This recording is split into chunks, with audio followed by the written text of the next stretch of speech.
Hello, this is How Another Broken Egg Cafe Dominates the Breakfast and Brunch category. Produced by Nation's Restaurant News, this program is being sponsored and presented by Revel Systems. Revel Systems is a cloud-native point-of-sale and business management platform helping restaurants and retailers deliver a better customer experience, diversify revenue streams, and scale their businesses. I'm Alan Little, and on behalf of NRN, I'll be moderator for today's program with Paul Macaluso of Another Broken Egg Cafe and Chris Lybeer of Revel Systems. We'll hear from Chris and Paul shortly, but let's take care of housekeeping.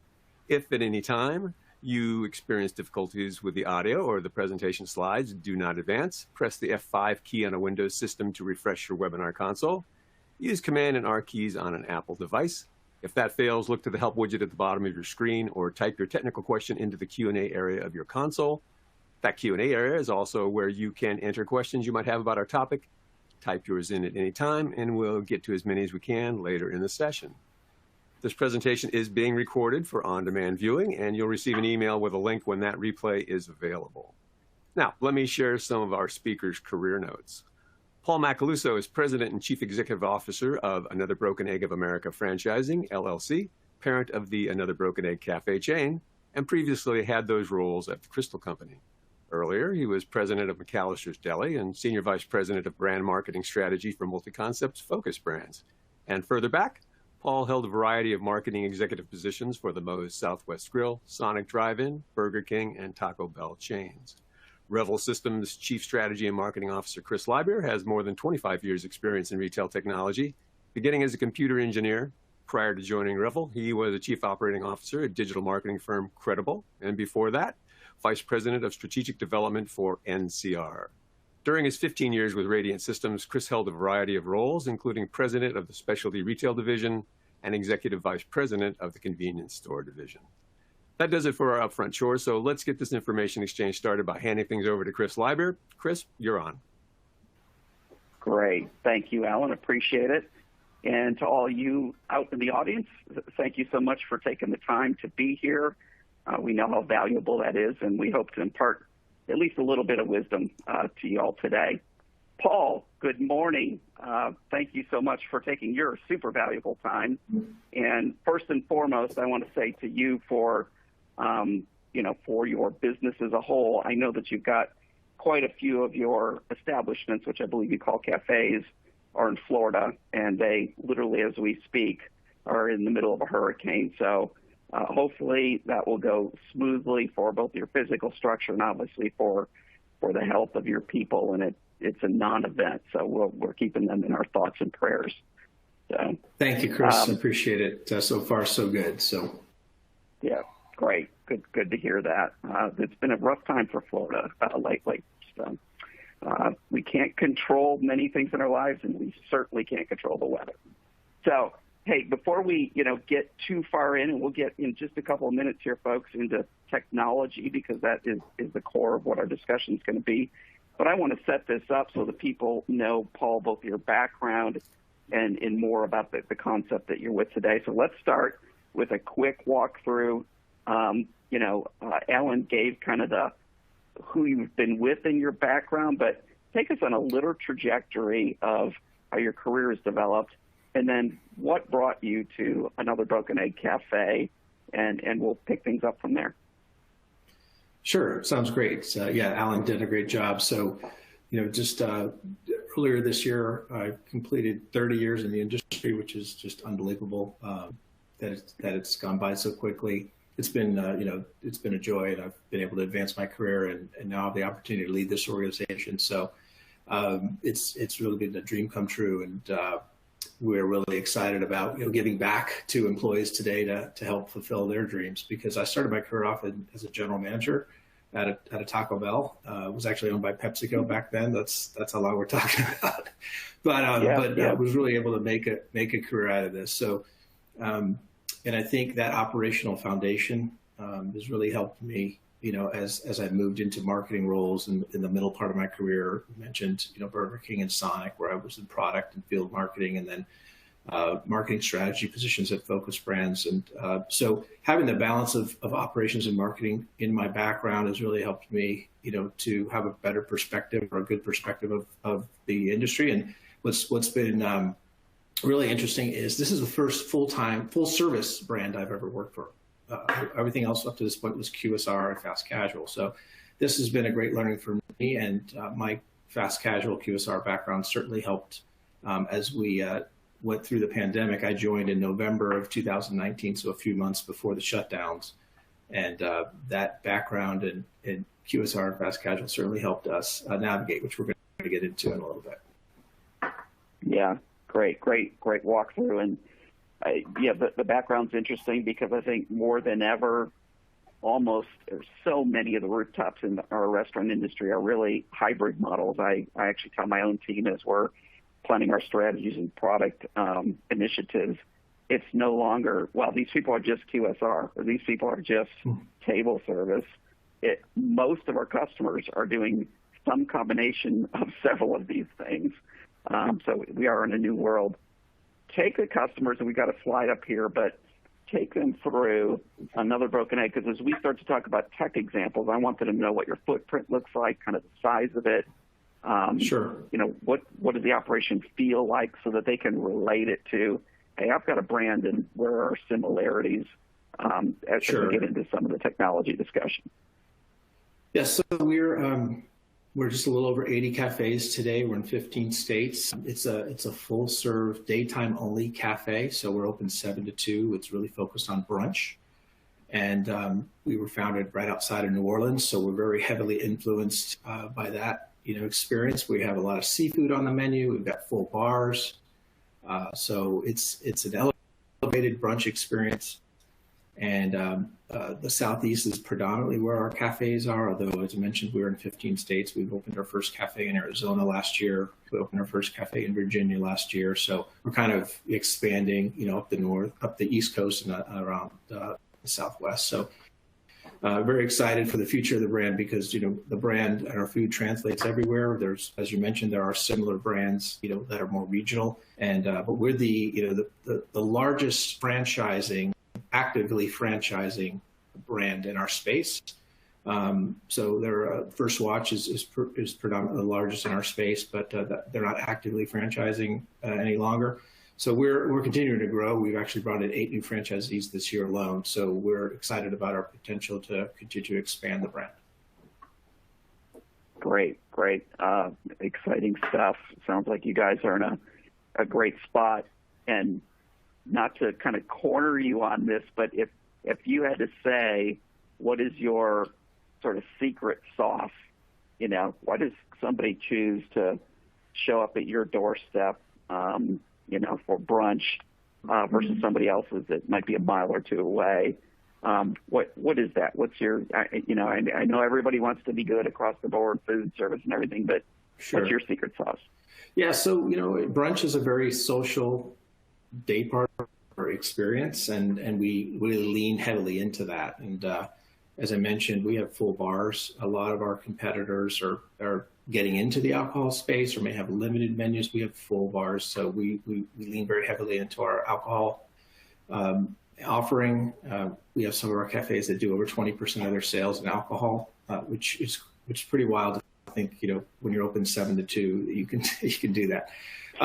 But we use alcohol a lot in our menu items as well. We actually have a spiked chocolate chip pancake right now where you actually have chocolate liqueur that goes over top of it. So we're, very indulgent. We're also very creative on the culinary end. So it's a very indulgent experience and very social experience. We lean into those elements for our, kind of part of our differentiation.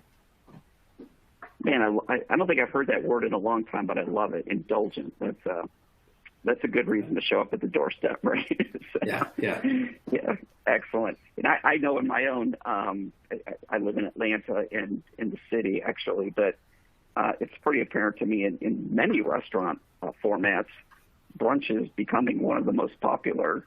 It's almost like it's its own day part, Mm-hmm. It's its own thing. And I think you're obviously maximizing that. It's kind of, the essence of your concept. So let's move to the technology part of the discussion. I'm sure when you came on board, you had a lot of things you wanted to work on when you surveyed the landscape of Another Broken Egg.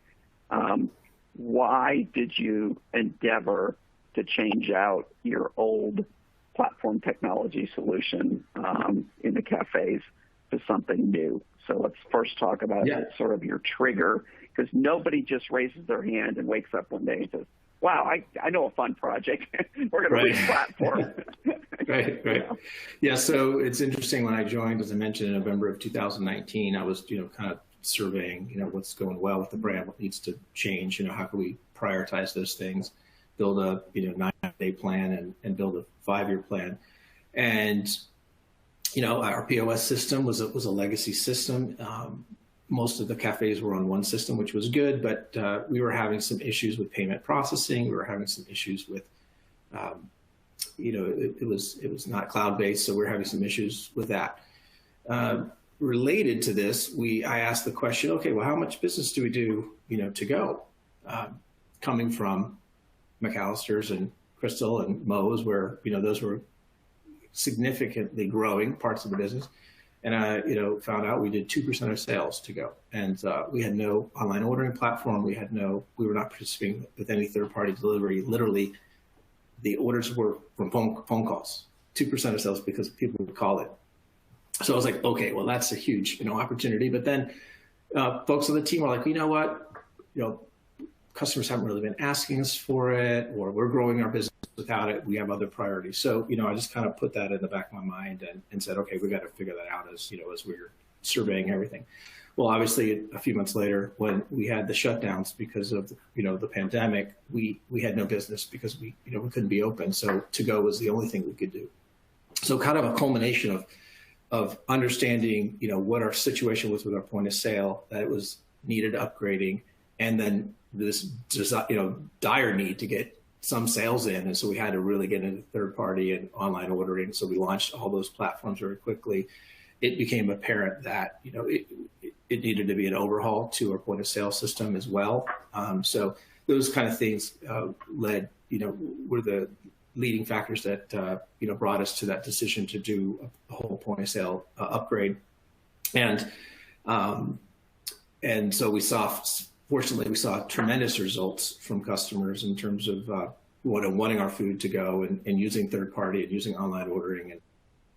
And so that has actually continued to grow. We thought, well, maybe, once we open the cafes to full capacity, that'll go down. But it's actually been very sticky, in fact, continuing to accelerate. So now over 15% of our sales are to go, both through third party and online ordering. So, that led us to, okay, if this is going to be a big part of our business, we need to make sure we have, a system that has an open API, that we can do all these integrations. We need to make sure that, it is a cloud-based system, and we needed to rectify that situation I mentioned about, payment processing. We were having a lot of issues there, and it was multiple vendors to deal with. So that led us to, the decision to upgrade the point of sale, and we did an RFP, we did a whole, some testing. We ended up going with the Revel system, and we're now in the midst of the conversion. We're over halfway through all of our cafes being on Revel at this point. Awesome. Well, interesting. Your story is interesting. As we know, a lot of restaurant chains had to react and sped up their technology transformations because of the pandemic. Yeah. It sounds like you were ready to get in the on-ramp, and so you were headed there anyway. But now the convergence, is really kind of perfect timing for you. And it sounds like it's, all these capabilities are becoming a core part of your business. I know one thing I'm noticing with folks. I mean, we know all the stressors in the industry, right? Finding labor costs, the cost of goods, the cost of rent. There's a lot of things that are challenging right now. Maybe I'm like just a glass half full person, but having been in the industry forever, the one thing that's very new is there's a substantial opportunity that's been partly taken advantage of already, but I think continues to grow, which you just pointed out, to get more revenue than ever out of the same footprint. And, I think we're going to have to do that with costs going up, et cetera. And it sounds like you're already into that journey with some good results. So, that leads me really, use this slide, but I think if you could take our audience maybe around this in clockwise fashion, but talk about specific, let's go one level down now and talk about specific examples of how the new tech platform you've put in has helped you in a specific area of the business.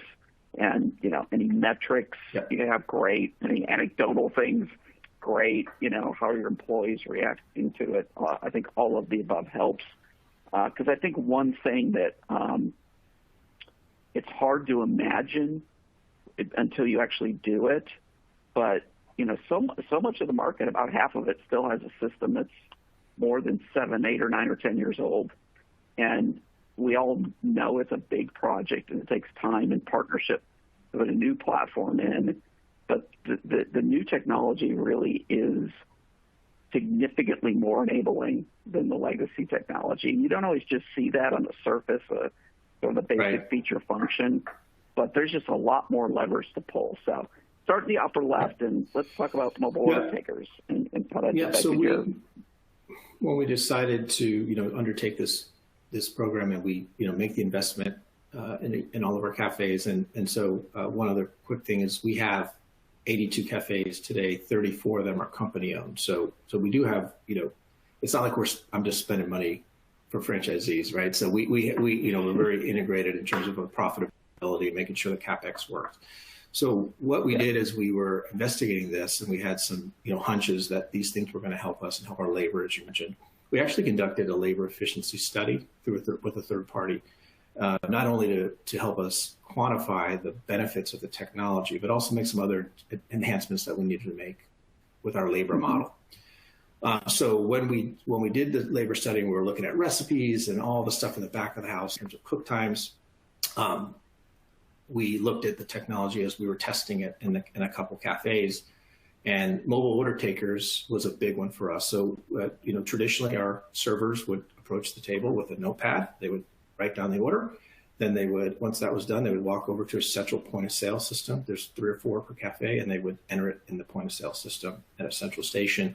Sometimes they might have to wait behind another server or two that was entering their orders or closing out checks. So the ability to have the mobile order taker right there at the table side, place the order as the customer was, as the guest was explaining it, we wanted to understand that. We actually, through the time and motion study, saw that it saved us 3.6 minutes per order in terms of getting orders to the kitchen faster. And so for our business, to back up just a second, we're on a wait on Saturdays and Sundays, sometimes an hour or 2 hours, right? Saturdays and Sundays, we have no problem generating business. It's really about how quickly can we move people through the process and have a good experience. So for us to increase table turns, especially on the weekends, is a really important thing for us to generate more sales. So the mobile order takers were huge for us in order to get food orders more quickly back to the kitchen and start to be made. And then the next one over to the right, if you kind of go to like the 2 o'clock position on the slide, we launched kitchen display systems, so KDS units, where again, formerly we had a printer, the receipt the order would come back, the cook would take the ticket, put it on a ticket rack, and then scoot it over, and then have to go back and forth. So we have many kitchen display units. We actually went with 5, one specifically for to-go orders now because it's such a big part of our business. So just the to-go orders go to a separate station, which is where all the packaging is, and that is a much more efficient. And then the kitchen display system. So again, we did the time and motion studies for cafes that didn't have the KDS versus those who did, and we saw we were saving about a little over a minute per order in the back of the house. So all of these things are now starting to add up to quicker table turns. On the bottom right, the integration, obviously, with DoorDash and Uber Eats. We have some of our cafes have 5 different third-party delivery companies we're working with, depending on the area we're in. Those orders were having to come in on a tablet. It had to be entered on the point of sale. All that was more time before it was put in, more labor. Everything now is injected, integrated through oil rails. And everything with the integration with Revel. So all that saved time, is a big time savings, big labor savings, and avoided errors. And there's lots of benefits with that. And then on the bottom left, we also been testing the Revel Smart Pay solution, which is the QR code. So again, in a traditional setting, our server would come with the check. Then they may have the guest may have to give them their credit card. They may have to wait to give them their credit card to come back. Then they have to go to the central point of sale system, wait behind somebody else to close out the check, bring it back and forth. So quicker experience. We did save about 2.7 minutes in terms of table turns, quicker table turns with the Smart Pay, and we're continuing to look at additional technology that's available with Revel right now, because we want to optimize that even further, and we want to really be more a part of that solution with the server and the guest. So all of these things, as a whole, really helped us continue to generate sales because we're moving, getting food produced quickly, having quicker table turns. Guests are having a better experience because they're not having to wait as long for their food. They're not having to wait as long to be seated. So, between this and the work we did with the incremental third-party sales, higher sales, higher traffic and table turns. When I joined the company in 2019, our average unit volume was 1.5 million. We're approaching 1.9 million today. And this has been a huge part of the reason why. Wow, those are amazing statistics. Congratulations on that. Thank you. I also want to give you lots of kudos. I love the fact that you got, an independent third party to work on the time motion part of this. I see so many people in the industry, whether they do a pilot or try to just put some new technology into their chain. And I think one common mistake I see is, we all know this is human nature, right? The complainers who have a few problems with it complain up. And so your visualization of how something is working is usually heavily skewed to the negative. Right. And the positive people aren't, saying, oh, this is one. You can go do a survey or whatever, but I think you brought that down to something analytical, and that's valuable. It's not, it's not something anybody can argue about, and you have an understanding of what's actually going on, and it sounds like it's working. And I'm sure maybe there's sometimes the time motion study would say, well, it's not working exactly right, but therefore looking at it, if we change X, it would. So, I think that's how you ultimately keep moving these AUVs up, and you keep the technology has so many actually capabilities. So it is constantly tweakable, but you gotta have sort of a methodology to do that. And we all know you can't tweak it every week or even every month. But right. If you are analyzing what's going on, nothing is more disappointing to me than seeing customers that have our platform but are using such a small part of the capabilities when there's so much more potential. But I think using a third party is kind of an interesting potential learning there. And maybe some folks on the call linked in you or whatever and say, hey, who'd you use? Yeah. might consider. Be willing to do that. It's well worth it. We've not only have we raised AUVs, but we've, actually in an environment where we have, minimum wage increasing a lot of our cafes and across the country, we've actually decreased our labor costs by 100 basis points with the time and motion study. A lot of it tied to the technology that we're talking about here, but some other initiatives as well that we did. Design changes. Operations process. Yeah. Awesome. Great metrics, numbers, examples. Love that. Because that's what it's about at the end of the day. You talk about technology, say, we got a cloud solution. It's fast, it's scalable, it's flexible. So what? My question is, so right. what? What does it actually do? So we're going to transition to questions in a few minutes. So I'll encourage the audience, dump them in now if you've got them, while I just do kind of a short wrap with Paul before we move to the questions. Paul, what do you think is next on the horizon for you, something you're dreaming about doing that you haven't yet? And then I'll let you do a semicolon and say, we all know the challenges of the industry, but right now, what are you most worried about short term? And maybe the same thing everybody else is worried about, but just interested in your perspective. Yeah, this brand just has so much going for it, and I won't take credit for it because it's really inherent in how the brand was established and what it stands for. Our founder is still part of our board and just created a great concept, and I have the benefit of, fortunately, to just add systems and processes to it to help us, grow and scale. So I really feel like we've got the opportunity to, nationwide brand and, grow. We at this point next year, we'll get to 100 units based on just like what's on our pipeline right now, what leases are signed and what's under construction. So that's exciting to get to that 100, unit mark. It'll take us about 26 years since the founder to get to 100. But with what's in the pipeline, I think we can get another 100 within 4 years after that. So this is an exciting time for the brand. Really, I love that, being part of something that's growing and continuing to provide the resources to ensure the growth is happening. There are some things, obviously, that it's been a tough 3 years since I've been here. I mean, between the pandemic and the hurricanes, and it's just wild. But we've been nimble and flexible, and I've got a great team, and we're dealing with some commodity pressures. Obviously, we're dealing with some construction issues and construction costs and delays, but this industry. What's great about the restaurant industry is people are creative and they're resilient and problem solvers, and I embrace those challenges. It's really what helps you get up every morning and face the day and solve problems and help franchisees. And again, our franchisees are very entrepreneurial. They come up with great ideas as well. So we've got a great group to help us. So it's nothing that I really worry about, to be honest with you. We've already been through so much and come out the other side so successfully. I'm pretty optimistic that we're going to be able to accomplish all of our goals. Great. Well said. And I think, personal opinion, that no matter how good the times are or even in challenging times, people need a little indulgence in their life. So I think absolutely.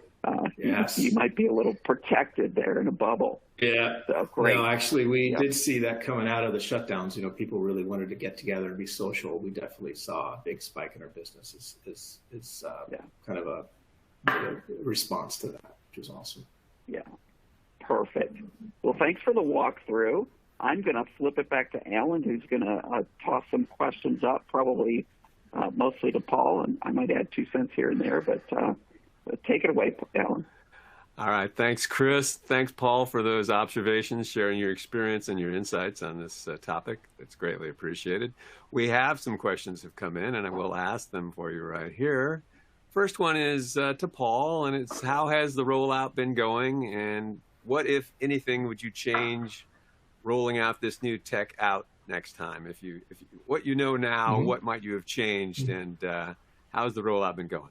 And there's a second part to that, and that goes to how long does it take to roll to a specific site? So let's talk a little bit about your experience. Yeah, so the rollout's been going well. We once we made the decision in the test that we wanted to go forward, then we made the decision that all new cafes would have the system. So that was the first thing we did. So we had a couple test stores, then we did all new stores would open with the system. And then we decided to lead the way with the company cafes, and we did all the company stores converted first before the franchise cafes, just to make sure we, worked out the bugs and we put our money where our mouth is, right? We're making decisions. And so all company cafes have been converted, and several of our new stores have opened with it. So we're over halfway through the conversion. And right now we have our franchisees being converted. In fact, we had one earlier this week, franchise cafe converted. So we have, I would say it's going very well. We've learned a lot. We're, continuing to improve our training materials, our communication process, the pre-opening or the pre-conversion conversations. So that's been great. Revel's got a great team that helps, the franchisees get onboarded. And so it's been, we're well in our underway in making the conversion happen. We close at 2:00 every day, so we're really fortunate because we can get the conversion done without losing any business at all. We do the conversion after hours, and we open the next day and just go. So, I think the conversion takes 4 or 5 hours in terms of actual time in the cafe. That's right. We do a pre-visit, and we make sure the store's ready. We have some construction that we have to do because we're putting KDS, the kitchen display system, so we have to have the bars come into the kitchen. So that's a construction company that does that, and then the installation comes after that. But Chris, if I missed anything here. Yeah, no, that's. I think that's a good summary. Those are about the right time frames. And somebody also might be thinking, well, what about training? how does that occur? So there's opportunity to do some of that offline, some of it ahead of time. And I'll also say that training on a more modern system, especially ours, which the front end for the employees is mostly, Apple based, so it works like their phone and everything else that they're used to. We actually find, and this has kind of been a relatively new learning for us even the last couple of years, but often people are even frustrated if we try to train them because they're better. They can pick it up, and if they just start with it, they're usually pretty good to go. So it isn't like the systems certainly were highly tailored back in the day and had a lot of functionality, but it was a user interface that was not in any other part of their world. So you had to teach them where, you got to hit this button to get to this screen to do that. The current solutions are not so much that way. So most people can pick it up and run with very, very little training. And it really is more the manager, the shift managers who have to, I would say that the bigger part of it is the change management of the operation. You got to be ready for the kitchen to operate a little differently and the flow to be a little different. But it's pretty natural, and it's an extension of what they were doing before. But the change management is probably, and I would emphasize this for everybody, that you really have to get people's mindset ready, to move to this other level. Because sometimes there is this, well, we used to do it that way, so why are we doing it this way? So just getting people in that headspace and explaining why and then the how. But the actual usage of the technology is pretty easy. So. Paul, it occurs to me as you talked about converting the company stores first or doing the work in the company stores, that having the skin in the game has to be ultimately helpful when it comes to talking to the franchisees. And that's a big thing. I mean, I've covered the industry for 36 years, and companies that have skin in the game seem to get through these things a lot easier than those that have, one company unit. Right. 98% of the stores are franchise. So I know your franchisees probably appreciate that a lot. You did a lot of the early processing and figuring out how things work and don't work. But, Chris said something about kitchen and other things and efficiency that segues into another question we have. And someone's asking, with the improved order taking process, the new tech and the moats, I guess, was there any kitchen efficiencies you had to deal with or you're dealing with? Did you have to add anything to the kitchen? Did you have to change operations to keep up with this new efficiency, construction-wise or operationally speaking? No, in addition to the KDS units we added, we talked about that, so that helped with efficiency. So everything's on the screen rather than tickets. And I mentioned the to-go specialist and the to-go station that we added. So that was one change in the back of the house that we had to do because as we're doing more business, just getting more orders, we had to have a separate place for those orders to go and to be bagged and assembled and all the packaging to be there. Again, when it's 2% of sales, you figure it out. But when it's 15, 20% of sales, you really have to think through it. So that was a change in the kitchen for sure. Okay, good to know. Somebody's asking, what solution do you use to get delivery orders such as DoorDash into your Revel system? So we have Olo for online ordering, and then we have third-party delivery companies like DoorDash and Uber Eats and Waiter, and we've got them all. If they're available and we can get a good rate, we're working with them. So we utilize the Olo Rails system for the integration. And do you indeed handle some of the delivery directly? Do you have delivery personnel in some of the stores or all the stores, or do you rely on third party exclusively? No, we utilize third party for all of our deliveries, including our catering. We do through Easy Cater, and then is an integration and drivers through DoorDash. Okay, good to know.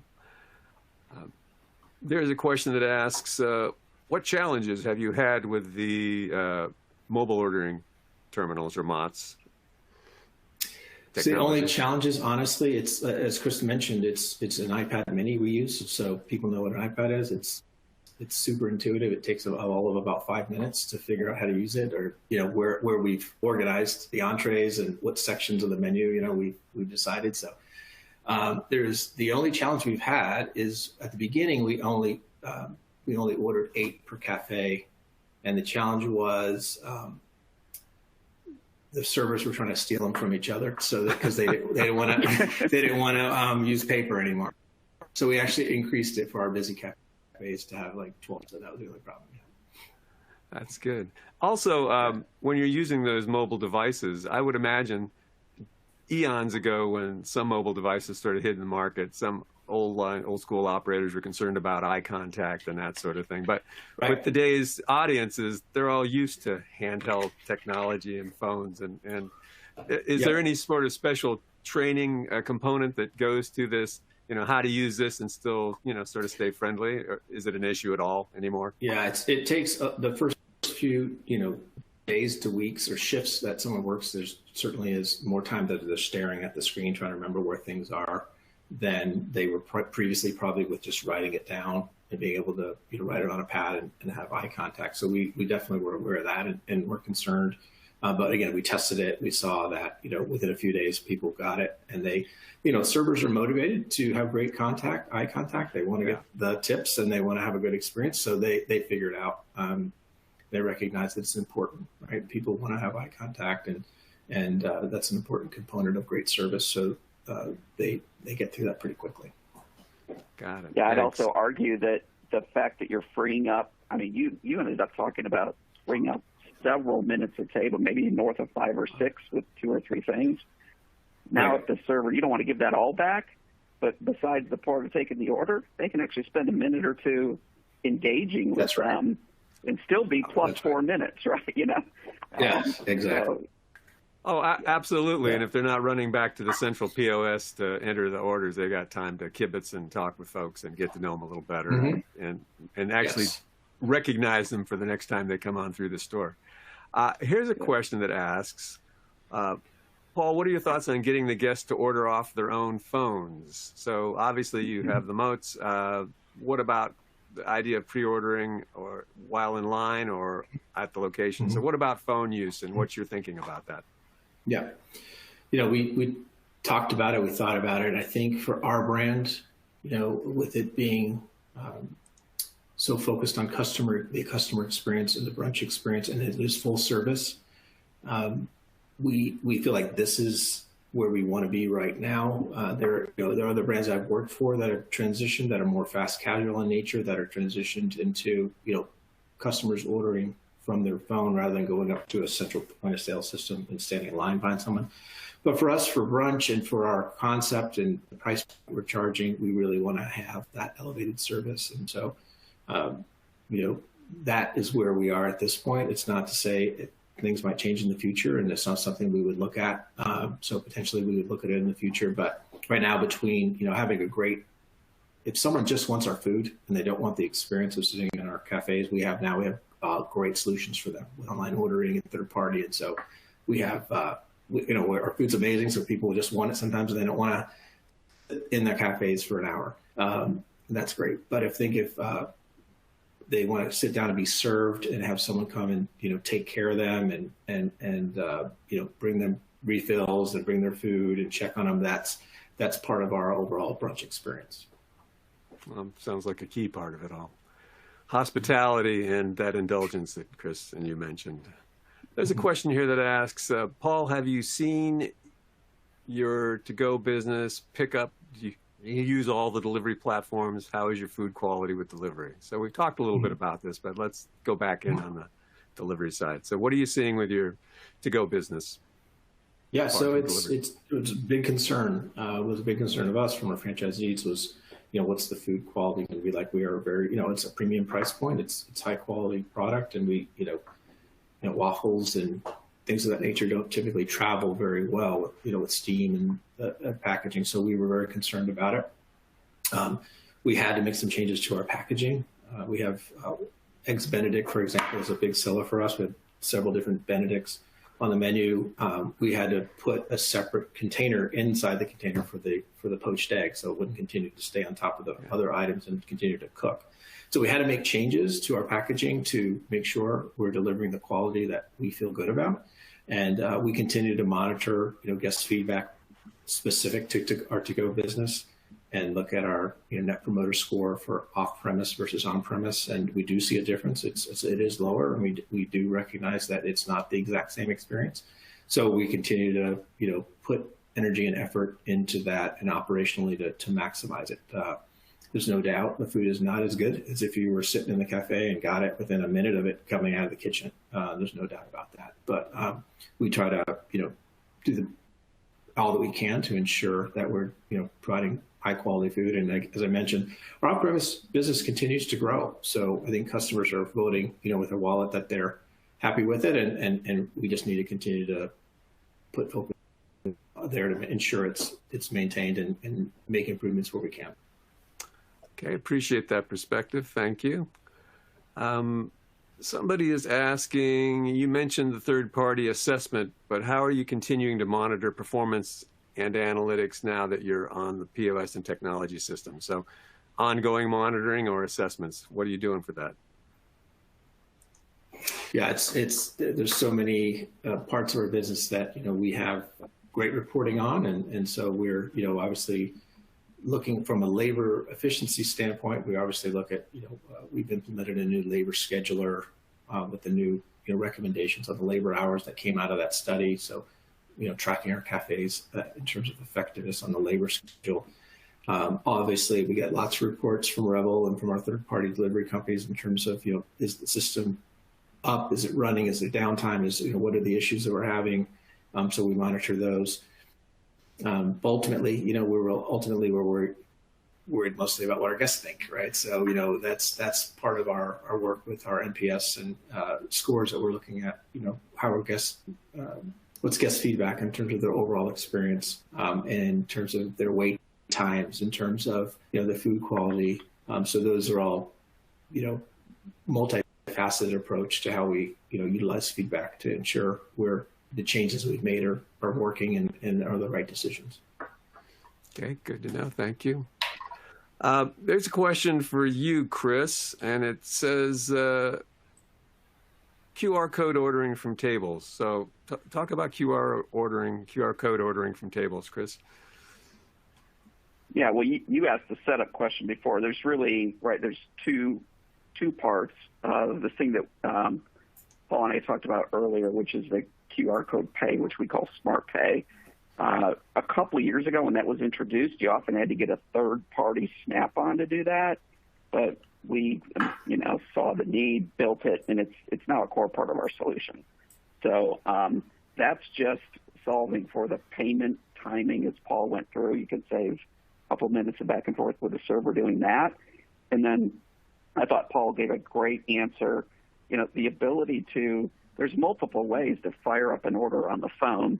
You can do it from QR code and get to the table and let people, and attach it to the table and order there. You can literally, also work in reverse and, use mobile apps, whether it's from Revel or a third party, and have people working off a mobile app on their phone in the store. And, there are a lot of channel options to get the digital experience into the ordering. And I think Paul laid it out, honestly, beautifully. I think there are some establishments, more fast casual, that are more suited. And I actually believe more and more orders near or in rooftops are going to keep moving to the phone, but in certain types of formats. And I also think that there's a whole part of this hospitality industry, as you said, Alan, and I'm one of them. If I need quick food and it's lunchtime, whatever, of course I'm going to use my phone somehow. But if I'm out to have an experience, I actually want service, right? So, so I think that those are brand fit choices, but our, the Revel platform, and the reason we call it a platform now, not a POS, is there's like 19 different ways to get an order into it. So, and there's going to be 25 in 18 months, right? So we're going to have to keep supporting all those. And it's a matter of, you're kind of taking this platform like an artist and deciding what to put on the canvas for your establishment. And the good thing, too, is one of the advantages of the newer technology versus the legacy, as new things come on board, it's pretty easy, usually, not in every case if it's something way out in left field, but very often you can just reconfigure some things and add another channel.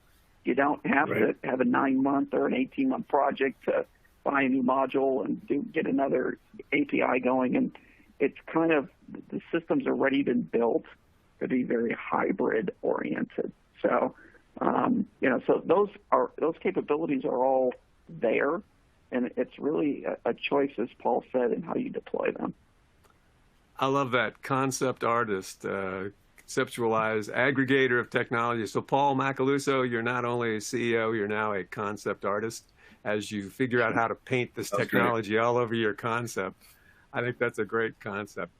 Well, folks, we're ready to sign off. But before departing this virtual gathering, I must thank today's topic experts, Chris Lybeer of Revel Systems and Paul Macaluso of Another Broken Egg Cafe. Absolutely, I need to thank Revel Systems for its sponsorship and participation in this webinar, without which this program would not have been possible. Finally, let me thank you, our audience, for your time and your questions. When it arrives with your email, please share the replay link for today's session with interested associates. I think they'll thank you for it. And do join us for future NRN webinars, or catch up on webinars you may have missed at nrn.com. Until next time, from all of us here, we wish you a goodbye, good health, and good day. Take care. Thank you. Thank you, Alan.